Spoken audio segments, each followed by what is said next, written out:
בוקר אור בעזרת השם, נשמת גמרא בת דיאמנטי עליה שלום, שהיום יום פקודתה. À propos des jeunes, de qui jeûne, vous savez que nous avons 6 jeûnes dans l'année, obligatoires. Aval, il y a quand même une différence. Il y en a qui sont des Oraïta, il y en a qui sont rajoutés, comme le jeûne de Guédalia, le Asara Betevet, le Yud Zayin Betamuz, Tisha B'Av, et on rajoutera de Oraïta Yom, Akipurim, Va'asiri le Chodesh HaShivei.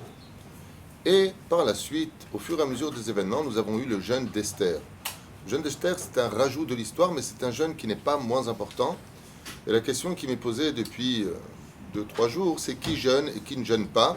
Donc on va Bezrat Hashem en faire un exposé directement. Tout celui qui est moins de 13 ans et de 12 ans pour une fille ne jeûne pas pour le jeûne d'Esther. Le Avi Ben, s'il y a une Brit Mila, le père de l'enfant, le Sandak, ainsi que le Moël, c'est-à-dire celui qui est assis sur la chaise, et celui qui fera la Brit Mila, ne jeûne pas ce jour-là. Le Khatan et la Kala, qui sont dans les 7 jours de joie de leur michté à eux, Be'etzem, ne jeûne pas au jeûne d'Esther, Kipshuto. Une personne qui aurait accouché, ou malheureusement, Ipila, c'est-à-dire qui a fait un fausse couche. Alors, j'aurais pas trouvé facilement celui-là. Tant qu'elle est dans les 30 jours, elle ne jeûne pas. Après les 30 jours, selon son état de santé, Bezrat Hashem, elle pourra ou pas jeûner, car elle est encore dans les 2 ans après l'accouchement. Après, Maran Arav Ovadia Yosef, il dit, ça dépendra d'elle. Si elle sent qu'elle peut jeûner, elle jeûne. Aval, si elle est avant les 30 jours, mais même si elle pense qu'elle peut jeûner, elle quitte du jeûne et ne jeûne pas. Toute personne qui est malade, ça veut dire quoi qui est malade? Ça veut dire qu'elle ne serait-ce que des problèmes de yeux, même s'il n'y a pas de sakana, il a de la tension dans les yeux, il a de la tension au niveau artériel et autres, patour, milatsum, mais il sera quand même référencé par un médecin qui lui dira, vu votre état, je ne vous conseille pas de jeûner, ça pourrait aggraver la situation. Patour, milatsum. Ikaratzom, le principe fondamental du jeûne. C'est-à-dire qu'à part tout ça, tout ce qu'on vient de dire, toutes les autres personnes doivent jeûner, vevadaï. Une personne qui serait trop âgée ou une personne qui serait faible n'aurait pas le droit de jeûner dans ce cas-là, mais il serait préférable d'avoir la vie, malgré tout, d'un médecin, Bezrat Hashem, qui aime la Torah et les mitzvot, et non pas un médecin qui n'y croit pas, bien sûr. Ikaratzom, selon Chazal, le principe fondamental du jeûne, c'est de l'arzor bitshuva. On ne va pas dire qu'à la limite, jeûner sans faire tchouva, ça ne sert à rien. Tu as quand même le salaire d'avoir jeûné. Mais ça veut dire que tu n'as pas attrapé le principal du jeûne, qui était de l'arzor bitshuva. Car quand Esther a demandé au peuple d'Israël de jeûner, c'était dans l'intérêt de faire teshuva.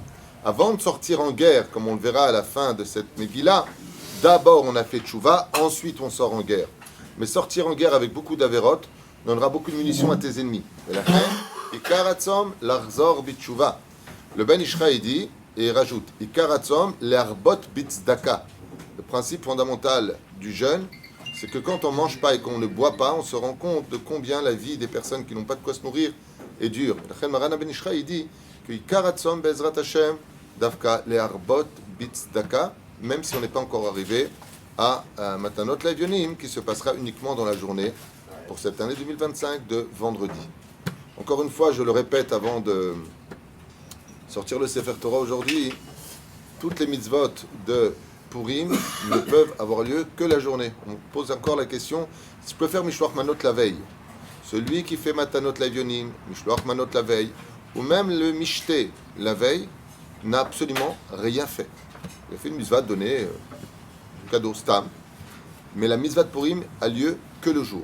Et de la même façon, les mitzvot de Pessah ont lieu d'Afka la nuit.